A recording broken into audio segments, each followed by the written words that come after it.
Bismillahirrahmanirrahim. Assalamualaikum warahmatullahi wabarakatuh. Tuan-tuan, puan-puan, tuan haji, puan hajah, saudara-saudari yang saya kasih sekalian.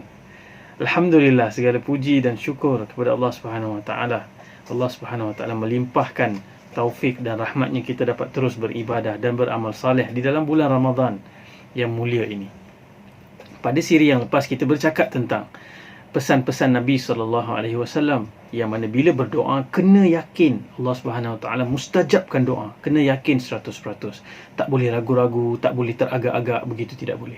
Dan bila kita berdoa kita mesti faham, kita mesti jelas tentang apa yang kita minta. Tak bolehlah minta tu macam main-main, lalai, atau sekadar majlis-majlis berdoa ni kita, orang baca kita pun sekadar mengaminkan atau membaca teks tanpa penghayatan. Itu antara faktor-faktor yang menyebabkan doa tidak mustajab. Dan hari ini kita akan lihat ada lagi beberapa sikap lain yang mungkin ada pada kita yang perlu kita baiki. Yang mana kita mungkin berdoa, kita mungkin yakin Allah Subhanahu Wa Taala mendengar, Allah mempunyai kekayaan dan khazanah, tetapi sikap seperti ini menyebabkan doa kita kemudiannya tidak mustajab. Iaitu apa yang Nabi SAW sebut di dalam hadis yang diriwayatkan oleh Imam Bukhari dan Muslim. Hadis ini berbunyi, yustajabu li ahadikum ma lam yaj'al. Dimustajabkan bagi seseorang itu selagi mana dia tidak terburu-buru. Apa yang dimaksudkan dengan terburu-buru ini? Yang dimaksudkan adalah orang yang menyebut fayaqulu qad da'autu falam yustajab li.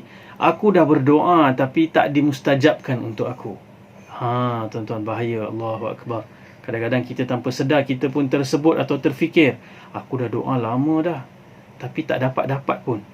Kan? Kita minta setiap kali lepas salat, kita minta, kita teringat je benda tu, kita doa, tetapi kemudian kita lihat Allah tak bagi. Namun Nabi SAW memberikan peringatan, siapa yang bercakap aku dah doa tetapi Allah tak mustajabkan, dia tidak akan dimustajabkan. Tidak dimustajabkan doa orang yang bercakap seperti itu. Kadang-kadang mungkin kita keliru. Kita berdoa ni kita ingat macam kita order barang. Kan hari ni kita order barang online. Orang kena hantar dalam masa 24 jam, 48 jam. Kita nak benda tu datang secepat yang mungkin. Kita lalu keliru, kita ingat kita dengan Tuhan ni macam kita order kepada Tuhan. Kita pula yang bos. Kita minta orang yang orang yang sepatutnya menghantar ni kena bagi sekarang. Allahu Akbar. Ini sikap yang salah. Kadang-kadang hidup dalam dunia yang consumerism ni sangat terlalu kuat ni, materialistik ni, kita semua nak cepat dan kita nak benda tu diberikan mengikut jadual kita. Tetapi berbeza tuan-tuan, kita hamba Allah Subhanahu Wa Taala. Kita meminta Allah mustajabkan, tetapi Allah mustajabkan mengikut jadual Allah Subhanahu Wa Taala, mengikut masa dan aturan dan qada dan qadar Allah Subhanahu Wa Taala, bukan mengikut jadual kita. Sebab tu kalau kita lihat dalam sirah Nabi SAW ataupun kisah-kisah para Nabi, bahkan Nabi berdoa pun bukan doa itu diberikan secepat, sepintas, sepatas kilat pada ketika itu juga. Tidak. Banyak juga doa-doa Nabi yang mereka melihat doa itu dijawab lama selepas mereka berdoa. Kan? Misalnya kita lihat Nabi Muhammad SAW. Satu hari Nabi sembahyang di depan Kaabah. An-Nadhr ibn Harith dan Uqbah ibn Abi Mu'ayth, Abu Jahal. Ni gangster-gangster di Mekah ni. Mereka menzalimi Nabi, mereka menyiksa Nabi, mereka menghinakan Nabi. Mereka ambil perut unta yang baru disembelih, yang kotor, yang berdarah, yang najis itu, mereka ambil dan mereka letakkan di atas kepala Nabi SAW yang mulia, yang sedang sujud di dalam salat. Kemudian apabila Fatimah datang, anak Nabi SAW, bersihkan Nabi, dan mereka tergelak, terkekek-kekek, mereka tergelak melihat Nabi SAW dihinakan seperti itu. Lalu Nabi SAW berdoa, Allahumma alaika bi Abi Jahal, Allahumma alaika bin Nadhr, Allahumma alaika bin Uqbah. Dan Nabi sebut 7 nama. Nabi sebut 7 nama.